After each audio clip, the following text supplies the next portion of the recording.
Hello, everyone. Welcome to a special edition of the Carolinas Weather Group, a Tuesday night edition, as we talk about tornadoes in Tennessee. This time last year, well, almost this time last year, a couple weeks from now, we had a significant weather event that took place in Tennessee, rounding with several tornadoes that touched down in the Tri-City areas. And tonight we have on Chris Michaels with WCYB. All of you guys are familiar with Chris, as well as Ricky Matthews, who is up at WCYB as well. So we kind of just a home show tonight. We're going to relive. This was Chris's first experience with severe weather being on air, so we're going to talk to him a little bit about that and kind of go through the history of what took place that night or that Sunday evening, and I kind of just relive some of the memories. And it actually broke a record in Avery County, North Carolina. I think it was like a 20 or 30-year-old record as well. So we'll talk a little bit about that later on tonight. As always, this is a live broadcast. If you want to send us some questions via Twitter or Facebook, you can do that, or we have a question and answer tab that you can submit those. And if you're listening on the podcast and you have a question about the show, and email it to us or tweet us or Facebook. Anyway, we'll get it to you. We'll get it answered for you. And you can find this in your local app store. So with that, I am going to toss it over to Ricky Matthews, who is working without a laptop cord tonight, so his battery may go. So we're going to try to keep it within an hour so we can get all the information in. So we'll skip the introductions. We've had some storms around the area, but nothing too major. So, Ricky, I'm going to hand it off to you. All right, we're at 71%. My laptop says I have an hour and 18 minutes left to go, so we'll see how reliable that is. If the laptop battery counter is more reliable than local weatherman. Oops, did I say that? Anyway, so yeah, as Scotty mentioned, Chris was working at WCYB when this outbreak occurred, and I was, ironically, following the storms on one of these Google Plus Hangouts because it was a day where we just happened to do a special show because we had a threat of tornadoes in North Carolina. We decided to do a show for that, and it ended up being Ricky covering some tornadoes up in Tennessee as well, just on the webcast. And so it's ironic, Chris, that we ended up working in the exact same place after the tornado outbreak that affected the place that we both forecast for now. I'm telling you, man, it was meant to be from then. we just didn't even know it. And so now Chris and I every single Wednesday are talking about tornadoes and wedges and stuff, the potato kind. But anyone who's around weather knows that the wedges tag on Twitter usually goes pretty wild during tornado season. But speaking of wild weather, Chris, really, when the tornadoes started in our area, they started in Kentucky and then moved south and east. I think you put together a little presentation on that, so I'll let you go through that first, and then maybe we'll jump back around and see any questions off of that. Yeah, so this was kind of an event that happened during the late afternoon, early evening. So around 4:30 is when tornado warnings started being issued by the National Weather Service in Jackson, Kentucky. But there's obviously a lot of preparation that goes into this, and as Scotty was mentioning, it was my first, my first go at some severe weather coverage. I wasn't really on air for a lot of the actual tornado coverage, but I did have the morning show duties. So there's a lot of things that I would have done differently, obviously, because it was my first time and it was a learning experience. But one thing that I think went really well, and I'm going to try and share my screen with you guys, so you'll have to let me know if this is successful here. So can you guys see this PowerPoint slide? Yep. Okay, cool. So one of the things that I guess was already ingrained from being taught by Nate Johnson in Raleigh was to focus on impacts when it comes to severe weather events. And we did that. We've broken down the impacts. I don't have the graphic on me. I tried forever to find it. But we broke it down into flooding rains, high winds, large hail, and tornadoes, and kind of rated each impact. But we also wanted people to be prepared. This is where knowing your weather history in your DMA is extremely important, because I knew that with the risk of tornadoes, folks were going to be scared because April 27th, 2011 was a tornado outbreak in northeast Tennessee, southwest Virginia. You always hear about Alabama, and rightfully so, but there were quite a few tornadoes as well in northeast Tennessee and southwest Virginia, which is primarily our DMA. So I wanted people to be prepared, and in being prepared, you plan ahead, you're calm and composed, and you practice safe habits. When you're scared, you're really not making the right decisions. You're not doing what you should be doing most of the time. So from there, we started looking at the SPC outlooks, and around, what was this, the 13Z, so 9 o'clock, 10 o'clock. I should know what time in the morning that is, but that morning outlook had Southwest Virginia in the moderate risk, and the ingredients for severe weather also included Northeast Tennessee, so we were kind of confused as to why they weren't included. But then the 12:30 p.m. outlook takes the moderate risk out. Meanwhile, it was just because the probability of wind went down from 45 to 30%. The impacts didn't change, but a probability changed, and it messed up the entire outlook. So we still communicated this slight risk, but we said, the impacts are still the same.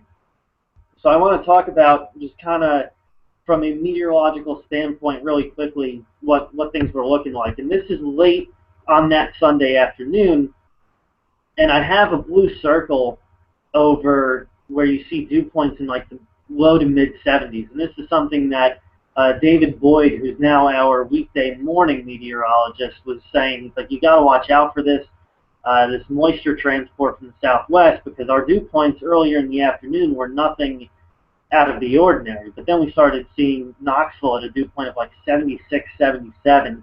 That's when we knew that the instability was quickly rising. But we had this strong cold front with a low pressure system in the Great Lakes, and just above the surface, so we had surface winds from the southwest, just above the surface, the low-level jet pretty much going on. So we had a lot of wind shear in a little space. So we already knew that rotation would be possible with any storms. But then as we look at the upper-level analysis, I have another blue area circled for where there was a strengthening wave of low pressure off the Great Lakes, and it just so happened that our region was in the hot spot. As you go from Lexington eastward, in this northwest flow scenario, that's where we were starting to really get a sense that this was going to be some severe weather heading our way, not just in the sense of tornadoes, but you also had a lot of cool air in the mid-levels, which meant that hail could be a possible danger as well. So what wound up happening was there was a tornado in Leslie County, Kentucky, which is in our viewing area. But then in Northeast Tennessee, we had two EF1s, one in Rock Springs, which is in Sullivan County, and one in Gray, which is in the county south of Sullivan, which is Washington. Estimated wind speeds between 100 and 110, and the one in Gray, which we actually did get some video on, was pretty significant, a width of 300 yards. So what I also did here is kind of broke down the warning process. And Ricky, you made this graphic, which is phenomenal, because a lot of folks don't understand that we have four, actually, if you count our North Carolina counties, 5 weather service offices that we rely on.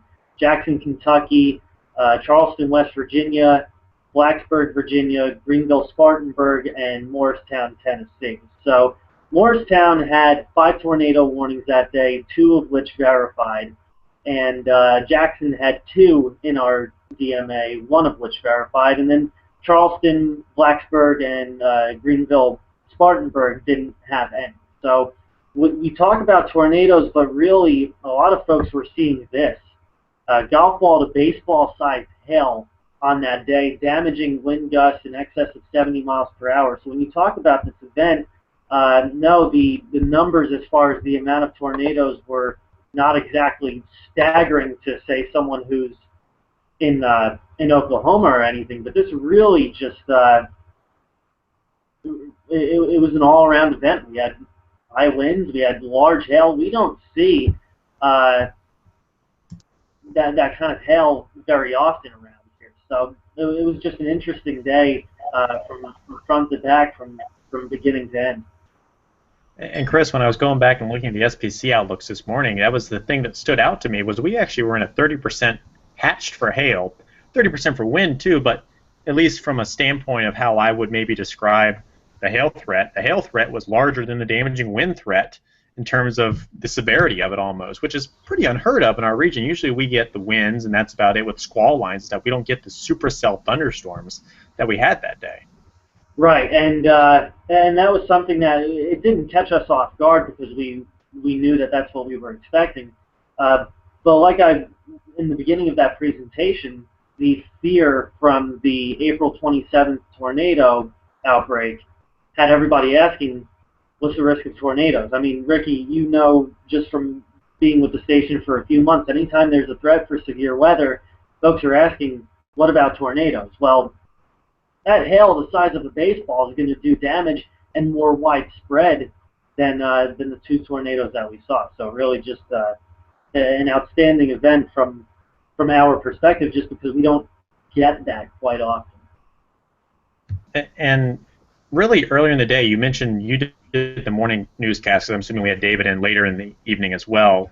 From the videos I've gone back and seen, what were like viewer questions that morning? What were interactions that you guys had? And social media wasn't as big maybe a year ago as it is now, and still continues to be, but we were still in the social media sphere, and we were still putting stuff out there. Right, and one thing that you know is our news director, John Soares, is phenomenal when it comes to social media, and he really he lit the fire under our station to start getting in the year 2014, 2015, and really get big on social. So the kind of questions that we had are the typical, is it going to hit my county? Is it going to hit my town? Which is what you get with any kind of severe weather event, and we understand it. It's kind of tough to answer all those questions, but we understand the need for hyper-local forecasts. But a lot of folks were asking about the tornado risk, and they were also asking about a comparison. Is this going to be like April 27th, 2011? And I was very, very hesitant to go answering that because, number one, I wasn't in the area for that, but number two, I feel like comparisons are kind of dangerous because weather events are not, it's going to be like this, it's going to be like that. They're all unique. And so, you know, the more that folks were asking about tornado risk, I said, yeah, you know, the ingredients are coming together towards where we might see one or two, but we had to answer them honestly and say, you know, take your cars in, make sure you're in a safe place. If you're in a mobile home, you need to go somewhere safer. Because like you said, that 30% hatch, we just don't get that around here. That doesn't happen very often. And if it does, it's once every few years. Because, and just looking back at the data with regards to tornadoes, we hadn't had a tornado in our viewing area since I believe it was March of 2012. So we were 2 years without a tornado in the area. So yeah, it was just kind of a rare event for us. And as a fun little fact, it's been about a little under a year now since we've actually had a tornado in our viewing area too. I mean, you and I need to go back and dig up that fact here in the next couple of days, or I need to, because it's been a long time since one's occurred in our region, really since last year. The thing I was going to... Go ahead. I'm sorry, I was just going to say, I think that's the perfect opportunity to, with this 1 year anniversary coming up, to remind people what to do. And it doesn't just have to be days before an event. It can be any time. You mentioned, though, the people wanting to know when it will hit their house, which is a question you and I get, and even Scotty and Joey get a lot on any of the local pages, because it's a hard question to answer. Maybe easier, in my opinion, with squall lines, because like we had last week, we knew a squall line was going to come across that was going to impact our whole region. So I had no problem telling them, yeah, you're going to be impacted. But like last year, and correct me if I'm wrong, but weren't portions of like Tazewell and Smith counties and over towards Grayson really not impacted much by the supercells because they really didn't impact those regions and move through there? Right, yeah, and you know, the tough part about that was we were getting asked these questions of, is the storm going to hit my county? Well, the storms hadn't even formed yet. We're talking about things that were forming off of an instability gradient in central Kentucky. And, you know, at that point it gets really tough. But with Grayson, Smith, and Tazewell counties, yeah, things really started to not weaken. I mean, the storms had strengths of their own, but when you look at the severe thunderstorm warnings issued or tornado warnings issued, they were all west of there. Uh, so it was kind of hard to, answer those questions because you had folks in Marion, which is in Smith County, or in Richlands and Tazewell County. They're asking early in the day, is this going to affect my town? And you just have to say everybody stands a chance, and then once the event is happening, you know a little better. Whereas when you have a squall line, you know that pretty much everybody's going to see something out of it. Yeah. And so one of the other things is when you were on the morning shift, didn't we have some rainfall in the morning as well, which kind of helped set up an outflow boundary to the west of us? I was going back and reading through some of the SPC mesoscale discussions today. That's one of the things they mentioned with where the rain kind of died in the morning, helped form a boundary really for storms to initiate on in Kentucky later in the day. And it's interesting that you mentioned that because we actually just had that earlier this morning, where the storms from yesterday evening, they formed an outflow, and everything early this morning along the Kentucky-Virginia line kind of developed off of that outflow. So yeah, that was something. We didn't have widespread rain that morning, but it was definitely, I think, significant enough towards where we had convection developing off of that. But you also had our people who are very in tune with the weather. There's one kid around in our area. I say kid, he's around our age. His name is Justin Fleener, and he's very in tune with the weather. And there's also Michael Gibson, who's very in tune. I believe one of them messaged me and said, "Do you think that the rain from this morning is going to help us develop a cap towards where severe weather won't really be as likely?" And I didn't see that happening because you had that outflow, and also you had, like I said, really cool air in the mid-levels. When you have that, doesn't matter if it rains in the morning, you're going to get enough lift. One of the other things that maybe is different with this outbreak compared to the April 27th is the way the storms moved. We had northwest moving storms, or I should say northwest to southeast moving storms with last year's outbreak compared to April 27th, where the storms moved southwest to northeast. From the year and a half, 2 years you've been here, we usually, in my opinion, I think get more northeast, or I get my cardinal directions all wrong, southwest to northeast moving storms, right? With tornado risk, I should say. It's like you said, the year and a half I've been here might not be enough to get a great gauge on that, but we do a lot of times get these northwest MCSs coming down from the northwest, and again, an outflow boundary, you can get something like that, especially in the summer, because when we think about the 500 millibar or upper air analysis that I showed, kind of similar to what we've seen over the past few days, we have that upper level ridge over the southern plains helping to direct these disturbances down into our area. So it might just be something where in the spring you don't really have that Bermuda high influence, or the what Al Roker was calling the Ring of Fire ridge building over the southern plains, and you have more of a jet dynamic towards where you get that warm southwest flow from the high being off the east coast. So maybe it might be one of those things where our area sees it that it's southwest arriving from the southwest during the spring, and then towards the summer, pattern shifts a little bit towards where you get it from the northwest. But I might need more time around here in order to see what's more common. It makes sense. I mean, just like last week, we were looking at a potential tornado threat on Tuesday, which didn't really manifest too much, but we did have some very strong thunderstorms across, especially southern portions of Tennessee and central and eastern Tennessee. But it makes sense, because patterns do seem to shift a lot. I mean, in the spring, we're undergoing a lot of pattern shifts. In the summer, we get more of the northwest flow events, but I can see where you're coming from on that for sure. So when we talk about really just these storms in July, put it into perspective a little bit, and I did a little bit of digging earlier today about how tornadoes in July in Tennessee are actually pretty rare. A 25-year average, according to the SPC's Warning Coordination Meteorologist page, has Tennessee having less than one tornado per July on average. Now, having said that, we've had 9 so far this month in this year, and we obviously had a decent amount last year too. So it's interesting to see the trends over the years and how maybe July is a little bit more active now than it used to be.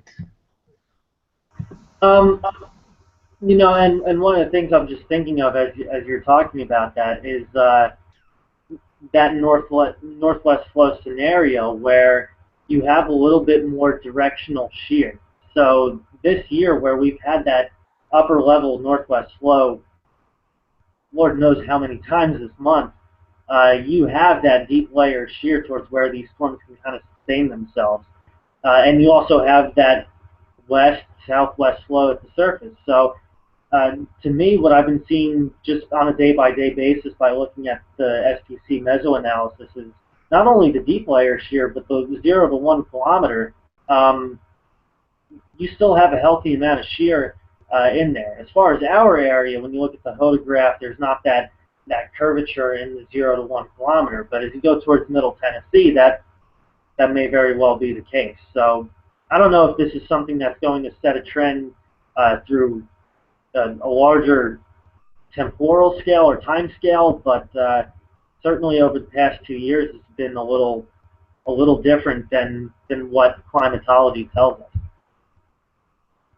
But climatology, you know, is always set on what happens in the past, and it's always changeable. So I guess we'll see in the next couple of years what just becomes of it. But looking back from a forecasting standpoint, maybe we'll switch more to communication standpoint here. But communicating the forecast, let's put it that way. You know, we've had the one big outbreak in 2011, and then really the 2 or 3 years before that, did we have a ton of storms? Or I should say after 2011, before 2014? So I'm sorry, I'm kind of getting confused on the question. What was that? What was that again? In between 2011 and 2014, what was the storm environment like in our region? I haven't gone back and looked, and I should have, but how much severe weather did we have, tornado-wise? It really seemed kind of like a bit of a lull, especially when you talk to our chief, Dave Dirks. 2011 was the big event. March of 2012, I believe it was in Jonesville, Virginia, which is Lee County, kind of a border county between Tennessee and Kentucky, where there was a reported tornado. And as far as anything tornadic, it's relatively calm. We had the 3 that we talked about with this event in 2014, 1 in 2012, a few in 2011, and then you have to go back, I think, to 2007, where Big Stone Gap in Southwest Virginia witnessed the tornado. So it's really not common, and it doesn't look like there's any kind of correlation that says that these events are on the increase in our area. It's just kind of, it'll happen this time, and then you'll get a little bit of a break, and then it'll happen this time. It's not like we can really expect, like in May in Oklahoma, you expect. Around here, it's just, it happens when it happens on a day-to-day basis. There's no real trend for it, especially over the past few years. But in the past couple of years, though, we have got a lot more pictures and videos and social media reports.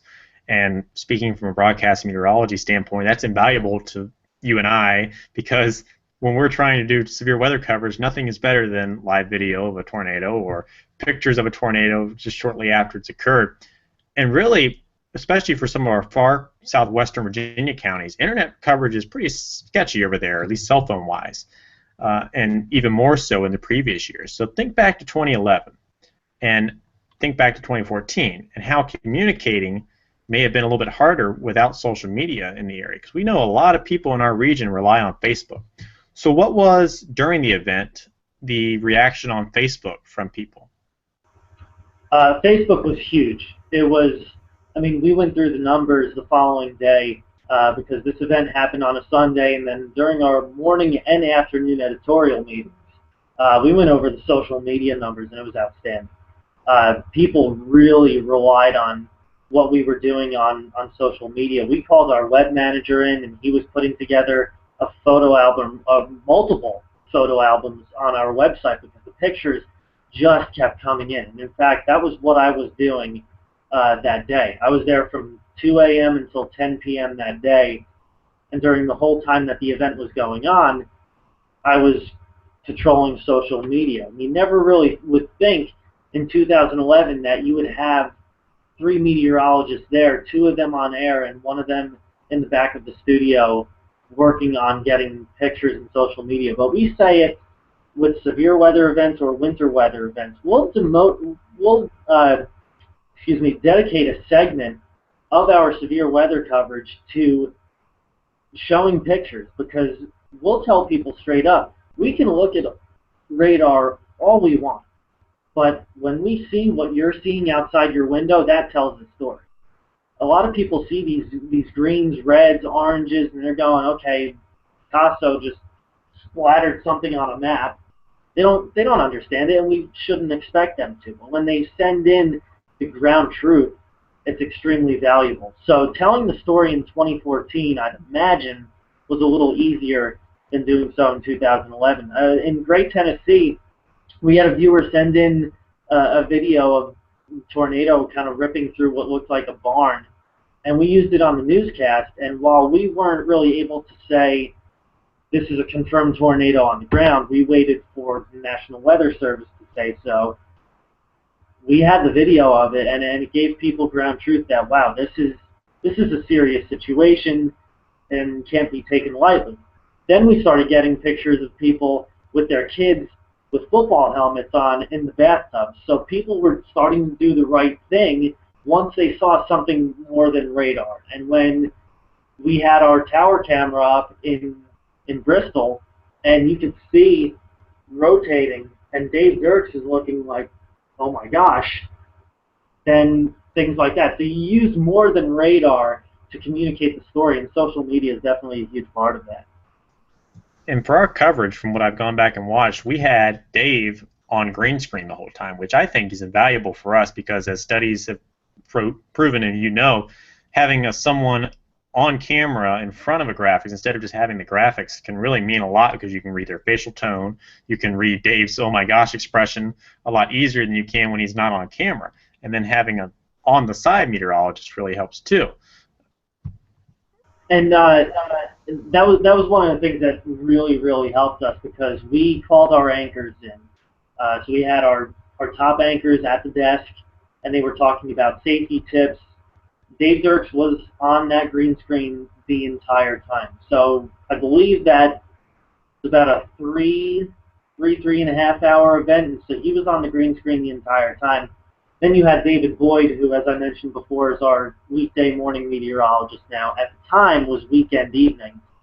He was driving radar, but they had a camera set on him as he was sitting down in his chair patrolling radar. They would cut to him, and because a lot of times one person sees something that the other person may not see while he's on the green screen and doing 5 different things at once. So seeing him and his expressions and his hand movements and even the attire that he was wearing. You see that red tie, we all know that red communicates danger. So it was just one of those things that you start to think of the little things like so much as a tie, but it means so much when you see your chief, that guy who's been there for 30 years, and if that nervous facial expression comes across, then you know you need to react quickly. When Dave Dirks looks worried, it's the same thing as James Spann rolling up his sleeves and taking the coat jacket off. We're going to have to make a meme out of that or something related at least. But Scotty, I think you had a question regarding the coverage, and are you still here? I know we had a little bit of internet issues a minute ago. Yeah, I'm here. It just went off for some reason. But Chris, my question to you is: this was your first experience with severe weather coverage while doing a live broadcast. I mean, I know you said you were patrolling social media, but did you get the opportunity first to be on camera? And second of all, what did you learn? I mean, seeing your 2 top meteorologists there for 3.5 hours just doing storm coverage. So to answer the first question, I did get to go on air. When we got that video from Great Tennessee, I had gotten it on Facebook, and I just went up to them and I said, put me on. I've got good video. I don't really remember how I did because I was so tired. I've been going on about 16 or 17 hours of working, which I know a lot of people do during these events. Um, so I did get to do that, but a lot of my time was spent on social. As far as what I learned, I have a whole page of notes devoted to that. A lot of it was the appreciation that people have for when you go hyper-local. So don't just say that there's a tornado warning for Sullivan County. Where is that rotation? I don't mean town, I mean street. I mean, where's the Wendy's in relation to that tornado? And that's where knowing your viewing area really, really helps. So a week later, I just went driving around. I went to places that I had no idea what they were. And again, that comes from Nate Johnson, who was my mentor in Raleigh. He said, when you get there, you just start driving around. Just put some gas in the tank and go around and see different areas and start taking note of landmarks. So that really helps, not just with severe coverage, but winter weather coverage and also flooding. So there was that hyper-local, knowing your area, and also the important questions. When is it going to hit my house? We get that on social media, but we have to answer that on the air. And with our technology that we have in the Weather Center, as many stations do, you can put out a storm cone and show around this time you can expect this. And if it says, you know, this tornado will hit Colonial Heights at 5:32, don't say at 5:32, say around that time. Give people some kind of wiggle room to work with. That way they can get to a safe place before 5:32. If you say at this time, they think it's going to hit right on the dot, and it may not. So there's also the when is it going to hit, where is it going, which you can do with the storm cone, but don't really focus too much on the why at that point. If you want to know why a weather event is going to happen, that should be the day before. And the whole entire time, you focus on the impacts, you focus on the when, and you focus on the where. So that's something that I really learned, because our top two meteorologists, they're fantastic guys, they're extremely smart, and they know our area like the back of their hand.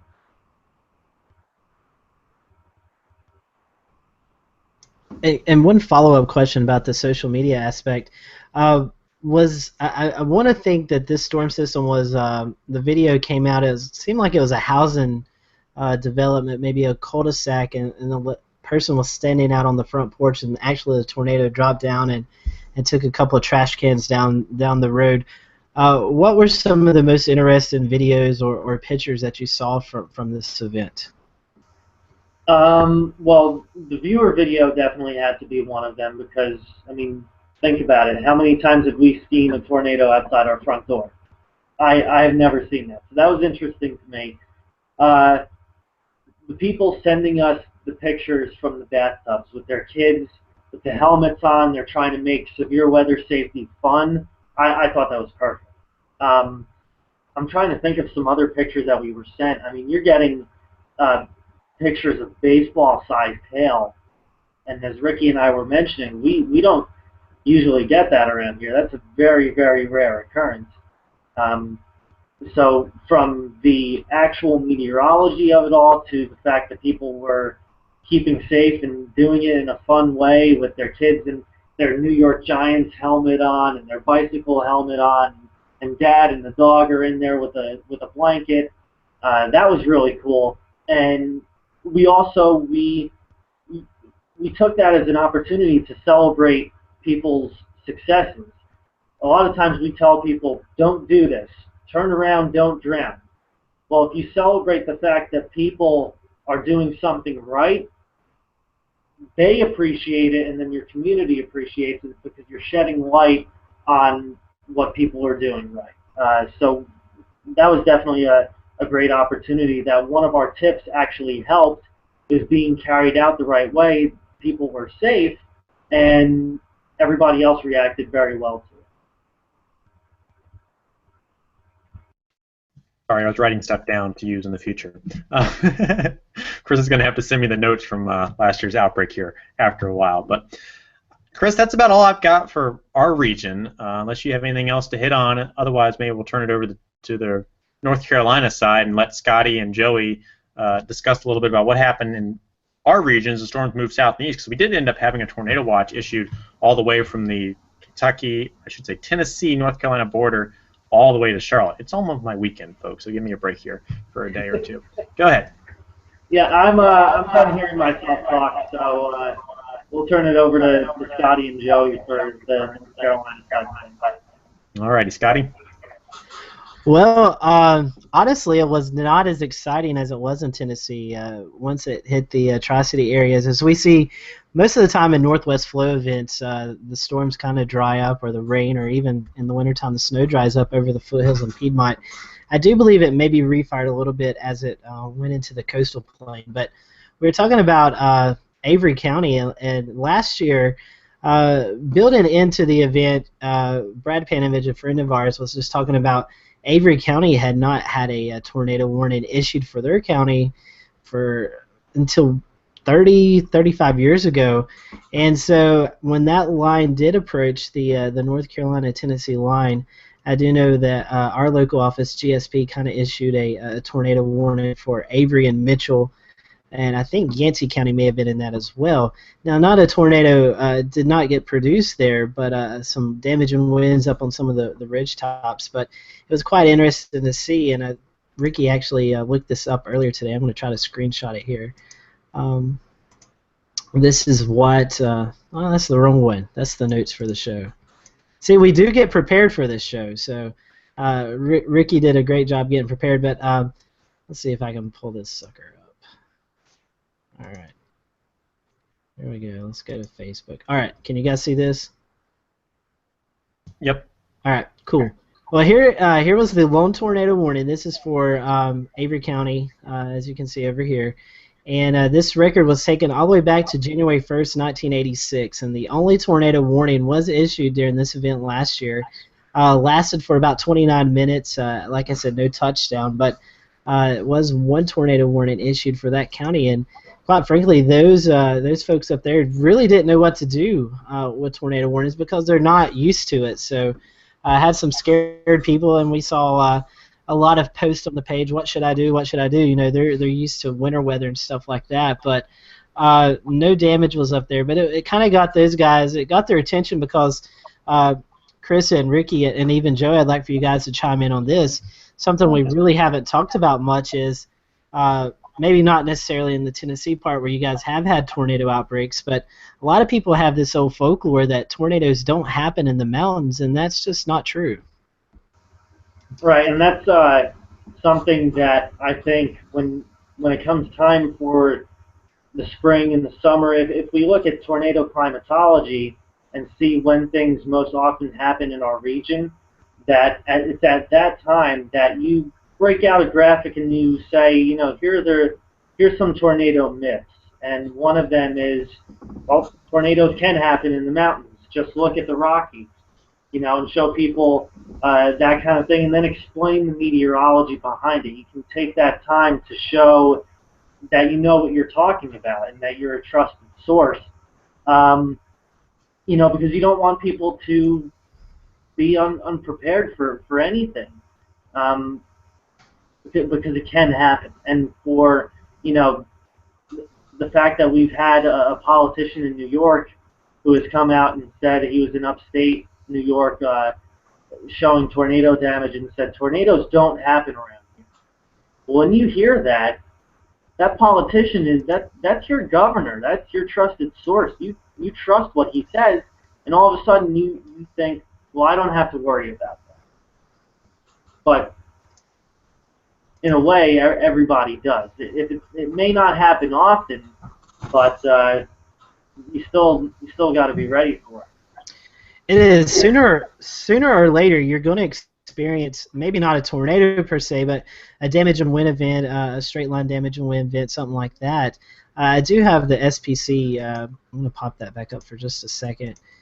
This is the SPC. Can you guys see that? Okay, good. Yeah, we Okay. can. All right.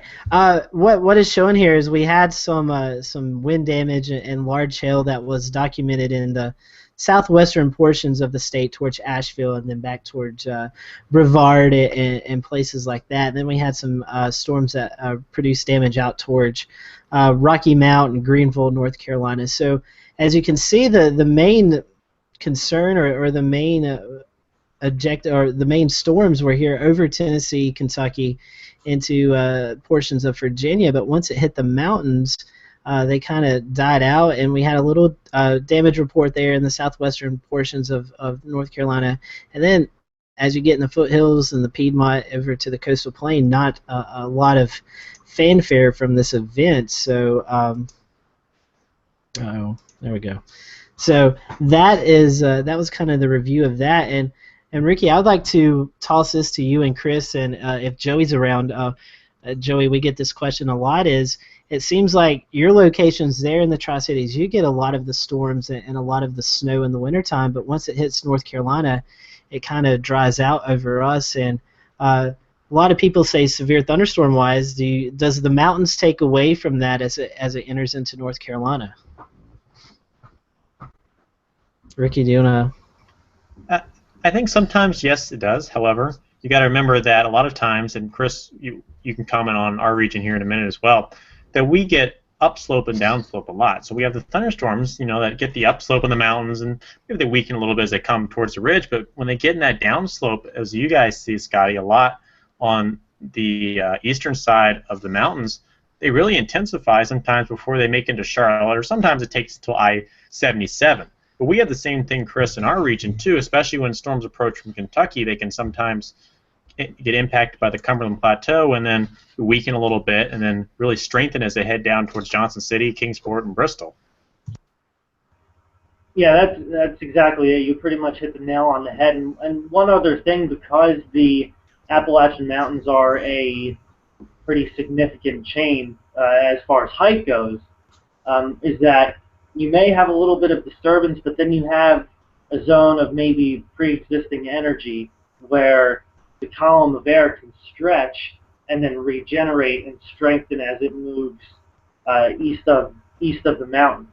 So when it comes to severe weather and snow, the upslope definitely has a lot to do with it, and then downsloping, you're getting a little more energy, a little more oomph into the storm. So yeah, Ricky pretty much hit the nail on the head there.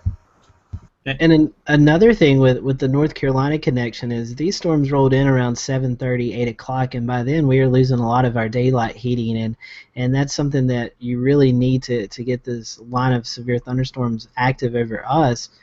So timing of the day in the mountains, they all kind of hindered in a little bit where we didn't see nearly as much as you guys did up in the Tennessee area. Yeah, certainly location was a big factor in North Carolina. And especially, when you think about it, we had more supercell thunderstorms, and so they were more scattered about still than a lot of our squall lines were. And squall lines do a decent job sometimes of making it across the mountains. And supercells, I think are maybe a little more disrupted every once in a while. They're taller storms, probably need a little more energy to feed off of than the squall lines. Yeah, I agree. So. And it's kind of something that you'll also notice, as Ricky was just mentioning with the squall line, also may have to do with the depth of that storm, kind of comparing to a weak cold front. So something that I've tossed around with our weather team is that if you've got low pressure, like we did in this case, that is far displaced towards the north, and you've got a long cold front extending off of that, approaching from the northwest, a lot of times what will happen around here is that the Cumberland Plateau will slow it down. So we're able to get a little bit more daytime heating off of that. And that can happen with the Appalachian Mountains as well, is that if the cool air behind that cold front, if it's really shallow, then a lot of times that mountain can delay things like a squall line towards where all of a sudden you're losing daytime heating and you're not going to get the strong storms that, say, the Tri-Cities or Southwest Virginia does get. I think a lot of times people don't realize how much difference the air mass can be from one side of the mountains to the other. I think we run into that more. I mean, sometimes just different cape values, different helicity, just different things that are totally different from the eastern side of the mountains versus the west side. Well, here's something to just bouncing off of that. If you've got southwest flow, you can look at Morganton, and you've got a temperature of 91 and a dew point of 55. Yet you go to the Tri-Cities, and you've got a temperature of 86 and a dew point of 73. So like Joey was just saying, you've got completely different feels there. You're not going to get a lot of lift out of a 91.55, but if you got 86.73, yeah, you've got more of a chance to get a juicy storm out of that. Chris mentioned it pretty well. I was going to hit on the mesoscale features across, that really come into play, especially in some of our valleys and mountains and stuff like that. Scotty? Yeah, there's one question that I wanted to hit on, and I don't think we covered it too much at the beginning of the show, is we saw this kind of develop several days out. The SPC gives out 1 and 2 day range storms, and then they do a day 3, day 4, 5, and so on. Chris, with you guys in the Weather Center there at WCYB, when did you guys start paying attention that, hey, this could be a real possibility, this is something that we need to watch? It was pretty much the day before. One thing that we do a really good job of is we email the entire newsroom whenever there is a significant weather event on the way, and we just explain to them what we're looking at. We give them a few graphics, and we tell them to share whatever we put on social media, which sometimes we'll do a really good job of, and other times it just kind of gets dismissed until the actual event has happened. So I'd say about the day before is when we really started to exchange phone calls with each other and, hey, let me know what I need to do. Then the day one outlook came out with the moderate and the hatched, and that's when it was 8 o'clock in the morning, and I'm making phone calls to my news director and my chief saying, we need to get, trying to think of the phrase, but get everybody rounded up and ready to come in.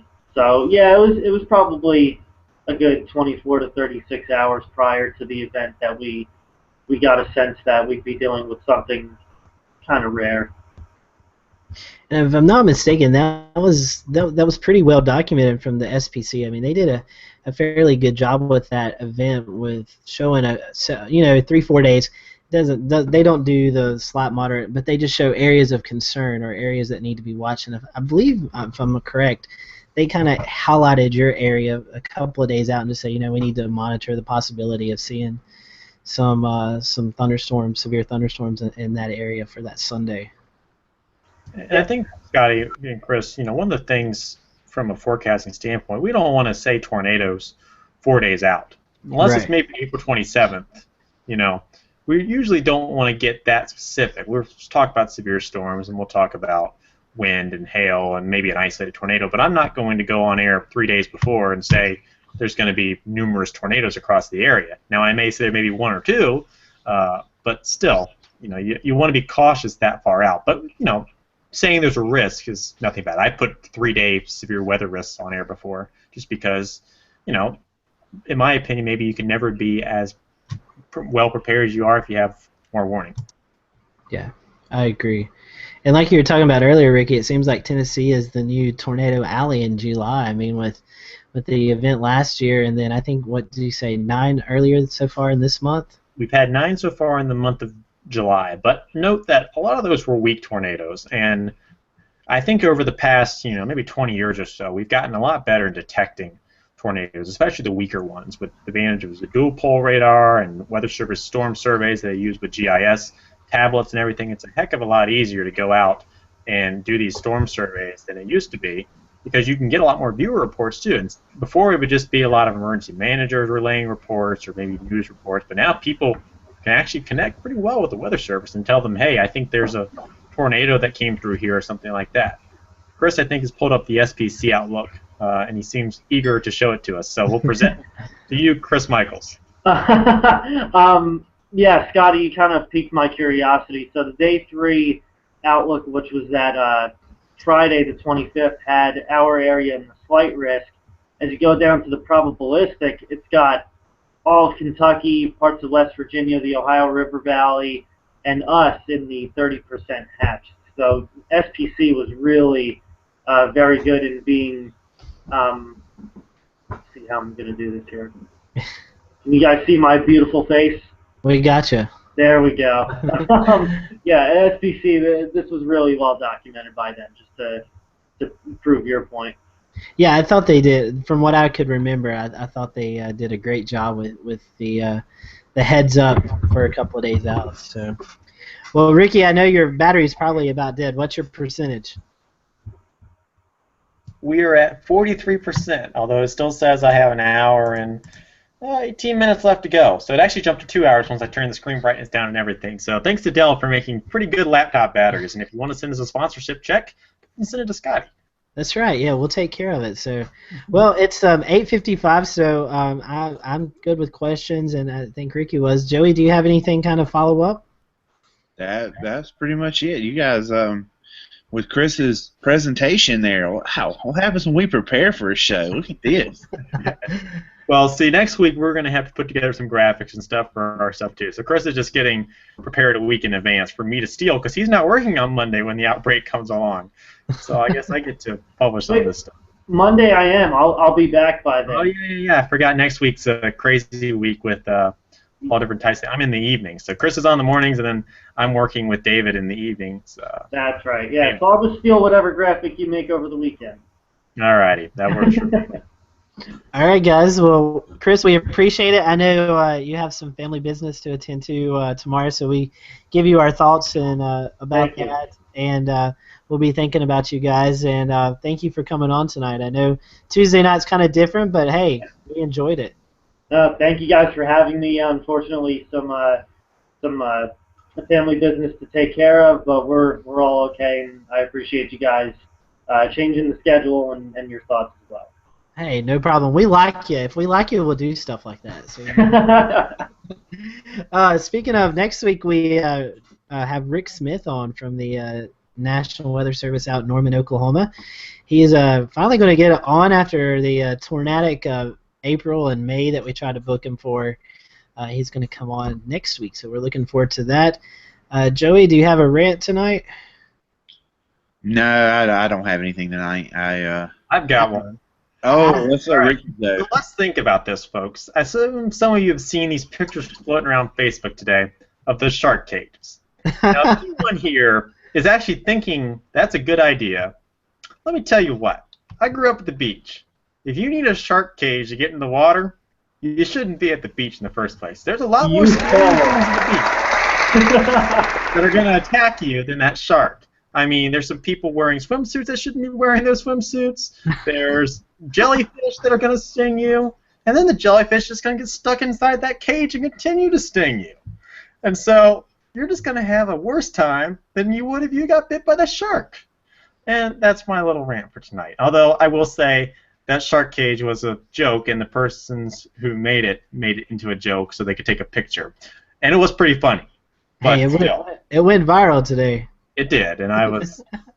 All I have to say about that is tourists. I don't know the lady's name, but I saw the video, and I think she's from Tennessee. So you guys should get her on your news station. Watch it. Say what? I said watch it. Don't say anything bad. No, Richmond, Virginia, actually. You should get her on there. She was saying how she's like, you're going into the shark's house. She's like, when pork walks in my house, it gets eat. You walking into the shark's house, you're going to get eat. Food walks in the house, it gets eat. There you go. That's all right, funny. That's it. All right, well, I had a rant, but if you followed me on Twitter this weekend, especially on Sunday, you saw my rant. And I got somebody's attention, but I don't think they're going to be coming on the show. So, if you're at a NASCAR event and you see lightning, just take it upon yourself to leave because they're not going to stop the race to keep you safe. Was that too much? No, that wasn't too much. Just anybody who's watching, if there's anybody who works for NASCAR or anybody, or you know somebody that works, or you got connections, we want to get them on here and actually sit down and talk about this. I promise I will not attack Steve. I just want him to come on and explain his policy. Exactly. I just want him to sit down, some meteorologists, some people in the know who understand lightning safety, somebody with NASCAR who makes that decision on when they stop that race, when they get people to leave the stands, because I don't understand their policy. I don't know it. I'm not sure if it's the same at every track. I don't know if NASCAR makes that call. I don't know if whoever makes that call. I don't know if it's somebody from the track that makes that call. It could be Bruton Smith that calls down and says, "Tell everybody to leave." I don't know, and I think that's the biggest problem is we don't know. Well, let's face it. I mean, back in, I believe, 2001 is when the average amount of lightning fatalities was close to 50. We finally got that number down to 26 per year, which is still too much. But this year alone, we've had 20 fatalities due to lightning. We're only in mid-July here, and obviously all those deaths are outdoors and they're preventable. So why put people in danger? And it's not that we're attacking NASCAR as a weather community. We just want to have a chat. And what's the harm in that, you know? Yeah, because it's not like they was going to cancel the race. I mean, that storm would have been out 10, 15 minutes. You know, just a caution flag, or I don't know. You know, even if you don't want to pull a red flag, just do a caution. But there was no need to put 80-some thousand fans at risk, and the countless TV, NBC producers and cameramen, and the spotters for the drivers. I mean, the radio personnel. There was no need to put that many people at risk with lightning 5 miles from the track. Somebody should call college football and ask them how they handle the situation. Well, It's and a guys, completely different thing. when you think about it, though, that's the big stance here, in my opinion. It doesn't matter what the call is per race. That's the big problem in terms of transparency. There's not a published policy, to the best of my knowledge, from NASCAR and the MLB, from what I've gathered as well. There's not a published policy like NCAA has that says when lightning is within this radius, stuff stops, and then you have to wait this long. You know, when there's rules that are set, you can hold them accountable for rules, but you can't hold someone accountable if technically there was never a rule to be broken. I mean, as much as we can complain about it, you know, unless NASCAR creates a rule that says, yeah, we're not going to have racing within 10 miles until they go back, you can't hold them accountable for that to a certain extent from a rule standpoint. Now, talking about last weekend a little bit, we did a little bit of digging, some broadcast meteorologists in a group we have, and found out that there was a National Weather Service employee from the Weather Service up in, I believe, Gray, Maine that was there. Now, I'm sure he probably did a good job, and maybe I was a little more too critical than I should have been to him, and I'll apologize for that. However, it's not his fault. It is more of the management part, because the Weather Service guy can't run out to the flag stand and throw a caution or a red flag. It's the NASCAR officials who have to make that call to stop it. And as hard as it is to bite with 25, 30 laps to go at a short 1 mile track like that where you're doing laps every 30 seconds, there's no way, even if rain is approaching and it's got a tornado warning on it, they're going to red flag or stop that thing, in my opinion, because they see it getting to the end and they can have it over with in 20 minutes, and you'd have more fan uproar over, you know, that kind of stuff. And we just need events and venues to stop being so worried about fans being upset, because I bet you they're going to be a lot more upset if their dad dies when a storm approaches. Yeah, I totally agree with that. All right, I've ranted enough. I'm with Ricky. I think there's no published policy, and that's exactly. I just want somebody to come on here and tell us what their procedure is. That's what I want to know. I want to know what the policy is, if they have one. Yeah, and we're really wanting to get the show on there. Al Conklin, meteorologist out at WBTV, is more than welcome to come on and discuss that with everyone. And Ricky, you're talking about the NCAA, and I just regained my train of thought here. I was actually at an NC State game last year, Chris, and you may have been at this game as well, as when they were playing Boston College. And they played into halftime, and as halftime was ending, the kickoff began. About 1 minute into the third quarter, they had lightning just outside of the stadium, and they stopped the game. Everyone went to the RBC Center and kind of hung out there for about an hour until the storm passed. Came back out, warmed up for a couple of minutes, and they resumed the game. So, you know, Yeah, an hour or so, but I would much rather wait an hour and not risk being struck by lightning than watching it and having that risk of someone getting struck. Absolutely. And before we were doing this webcast here, I was watching the Yankee game, and they had a little cell pop over them, and they knew it was going to last for maybe 5 minutes. They put the tarp out on the field. Everybody went to the concessions. They came out 5 minutes later, and there's no outroar on Twitter or Facebook or anything. I'm obviously not at Yankee Stadium right now. You can't get mad about the weather. It happens, and there's no controlling it. But you just gotta do what you gotta do to keep yourself safe. And clearly, the folks at Yankee Stadium know how to do that. That's it. Yeah, they do. All right, guys. Well, we'll end the program. Oh, go ahead, Joey. One more thing while we're ranting on NASCAR, since this week is the Craftsman Truck Series race at Eldora. Hey, NASCAR, listen up. We want to see NASCAR on dirt. Okay, that's a whole different webcast, but we want to see NASCAR on dirt. I'm just gonna go ahead and say what everybody else is saying. I think you need to call 1-800-MRN and talk to those guys instead. Probably, but by God, we want to see him on dirt. That's right. That may be the only way Jeff Gordon wins this year. So, anyways. We'll end it there. So, everyone, thanks for coming on. Chris, thank you. Safe trip tomorrow. Ricky, we will talk to you next week, and we'll have Rick Smith on next Wednesday. So we hope you have a great weekend. Stay cool. I think it's going to be a cool down at least for the next couple of days before some more heat rolls in next week. So cool down of like 4 degrees. That's right. Yeah, big 4 degrees. So we'll see you next week. Have a good weekend. Bye, Psycho.